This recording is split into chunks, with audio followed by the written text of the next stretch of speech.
ഞാൻ ജ്ഞാനത്തിൻ്റെ വഴി നിന്നെ പഠിപ്പിച്ചു, സത്യസന്ധതയുടെ പാതകളിൽ നിന്നെ നയിച്ചു. നടക്കുമ്പോൾ നിന്റെ കാലിടറുകയില്ല, ഓടുമ്പോൾ വീഴുകയുമില്ല. എൻ്റെ ഉപദേശം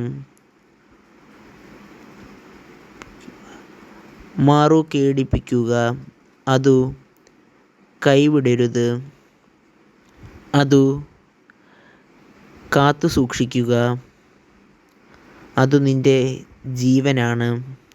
ദുഷ്ടരുടെ പാതയിൽ പ്രവേശിക്കരുത്, ദുഷ്ടരുടെ മാർഗ്ഗത്തിൽ ചരിക്കരുത്. നിങ്ങൾ ദൈവത്തിനായി ഈ ചാനൽ സബ്സ്ക്രൈബ് ചെയ്യുക.